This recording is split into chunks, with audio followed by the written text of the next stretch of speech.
അഹമ്മദാബാദിൽ 241 പേരുടെ മരണത്തിനിടയാക്കിയ air India വിമാനാപകടത്തിന്റെ പ്രാഥമിക റിപ്പോർട്ട് പുറത്തു വന്നു. എയർക്രാഫ്റ്റ് ആക്സിഡന്റ് ഇൻവെസ്റ്റിഗേഷൻ ബ്യൂറോയുടെ പ്രാഥമിക റിപ്പോർട്ട് പുറത്തു വന്നതോടുകൂടി അഭ്യൂഹങ്ങൾക്ക് കരുത്തു പകർന്നിരിക്കുന്നു. പല വിധത്തിലുള്ള തിയറികളും ചർച്ചകളും പുരോഗമിക്കുകയാണ്. അതിൽ പറയുന്ന ഒരു പ്രധാനപ്പെട്ട കാര്യം, ബ്ലാക്ക് ബോക്സ് അനാലിസിസ് ചെയ്യുമ്പോൾ അതിൽ പറയുന്ന പ്രധാനപ്പെട്ട കാര്യം, വിമാനത്തിന്റെ ഇന്ധനം നൽകുന്ന, അതായത് വിമാനത്തിന്റെ 2 എഞ്ചിനിലേക്കും ഇന്ധനം നൽകുന്ന അതിന്റെ സ്വിച്ച് ഓഫ് ആയിരുന്നു എന്നുള്ളതാണ്. അതായത് റൺ എന്ന സ്വിച്ചിൽ നിന്നും കട്ട് ഓഫ് എന്ന നിലയിലായിരുന്നു ആ സ്വിച്ച്. ഇതിനെക്കുറിച്ച് പൈലറ്റുമാർ സംസാരിക്കുന്നതിന്റെ സംഭാഷണ ശകലങ്ങളാണ് ഈ ബ്ലാക്ക് ബോക്സിൽ നിന്ന് കിട്ടിയിരിക്കുന്നത്. അതിൽ ഒരു പൈലറ്റ് മറ്റേ പൈലറ്റിനോട് ചോദിക്കുന്നുണ്ട്, ഇത് താങ്കളാണോ ഓഫ് ചെയ്തത് എന്ന് ചോദിക്കുമ്പോൾ താനല്ല ഓഫ് ചെയ്തതെന്ന് പറയുന്നു.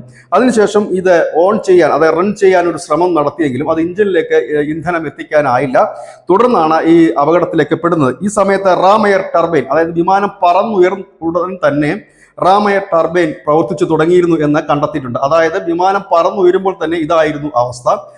അതായത് സാങ്കേതിക തകരാറുകൾ മൂലമാണോ ഈ സ്വിച്ച് ഓഫ് ആയത്, അതല്ല മനഃപൂർവ്വമാണോ എന്നൊക്കെയുള്ള ചോദ്യങ്ങളും തിയറികളുമാണ് ഇപ്പോൾ പരക്കുന്നത്. ഏതായാലും 2 തരത്തിലാണ് അന്വേഷണം പോകുന്നത്. ഇതെങ്ങനെ ഓഫായി എന്നുള്ള ഒരു പ്രാഥമികമായിട്ടുള്ള അന്വേഷണം കഴിഞ്ഞു.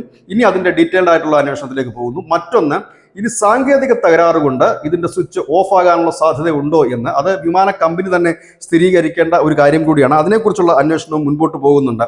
ഏതായാലും അടിമുടി ദുരൂഹമായി തന്നെ അഹമ്മദാബാദിലെ വിമാനാപകടം എന്താണ് സംഭവിച്ചത് എന്നുള്ളതിന് ഇനിയും ഒരു പക്ഷേ 3 മാസത്തിനകം തന്നെ റിപ്പോർട്ട് നൽകുമെന്നാണ് കേന്ദ്രമന്ത്രി പറഞ്ഞത്. ഇതിന്റെ എല്ലാ കാര്യങ്ങളും വെളിപ്പെടുമെന്ന് കേന്ദ്രമന്ത്രി പറയുകയും ചെയ്തിരുന്നു. ഏതായാലും നമുക്കിനി കാത്തിരിക്കാം. ഒരു 2 മാസത്തിനകം ഇതിന്റെ സമ്പൂർണ്ണമായ ഒരു റിപ്പോർട്ട് പുറത്തു വരുമെന്ന് തന്നെയാണ് പ്രതീക്ഷിക്കുന്നത്. News desk.